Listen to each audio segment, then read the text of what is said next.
ඔයාගේ කලර් එක පොඩ්ඩක්වත් චේන්ජ් නොවෙන්න හීට් එක ගැන හරියට කන්සර්න් කරලා තමයි වැඩේ කරේ. good morning Miss Paboda.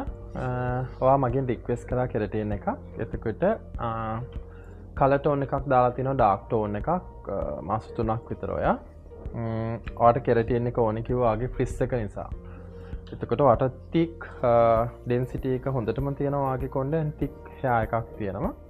කෙරටින් එකෙන් ඔයාගේ කොණ්ඩේ ෆ්‍රිස් එක ටෝටල් අයින් කරලා ඔයාට මැනේජ් කරගන්න පුළුවන් කොණ්ඩයක් එනවා. දෙන් ඊට පස්සේ අපි ඔටෝ ෆ්ලෝ වෙන කොණ්ඩයක් ඔයාට ලස්සන කොණ්ඩයක් තියෙන්නේ. අපි ඊට පස්සේ කෙරටින් එකෙන් පස්සේ ඔයාට පොඩ්ඩක් කට් එකෙන් චේන්ජ් කරගමු. මම ඔයාට කිව්ව කන්සල්ටේෂන් එකේදී මෙතන පාටිං හැමස්සෙම ඩිෆරන්ස් ස්ටයිල් කරන්න පුළුවන් වෙන්න ඕනේ. ඒකෝ තමයි අපිට ඩෙන්සිටි එක පරිස්සම් කරගන්න පුළුවන් වෙන්නේ.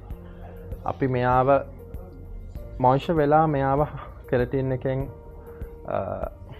හදාගත්තට පස්සේ අපි ලස්සන කට් එකකට යන් ලෙන්ත් එක තියලා වාට. බලමු කොහොමද කෙරටින් එකේ අවුට්පුට් එක වාට.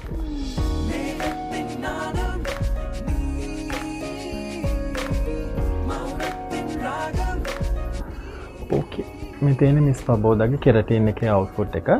එතකොට ඔයාගේ ප්‍රීවියස් කලර් එකක් තිබුණා and බොඩි එකෙන් එන ඩ්‍රයිනස් එකක් ඔයාට තියෙනවා. ඒවා නෝමල්. එක එකනාගේ ඉමියුන් සිස්ටම් එක වැඩ කරන විදිහත් එක්ක තමයි ඒවා තීරණය වෙන්නේ. එතකොට කෙරටින් එකේදී මේන් කරගත්තේ මම ඔයාගේ නැචරල් ෆ්ලෝ එක තියලා තිබ්බා.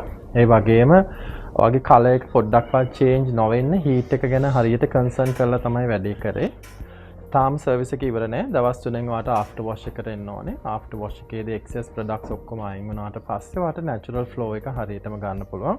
අපි අනිවාර්යෙන් කොණ්ඩයක් හැදුවොත් අපිට ඩිෆරන්ස් ස්ටයිල් කරන්න පුළුවන් වෙන්න ඕනේ. මේකේ හෙල්දිනස් එකයි ෂයින් ඉෆෙක්ට් එක ඔයාට පේනවා.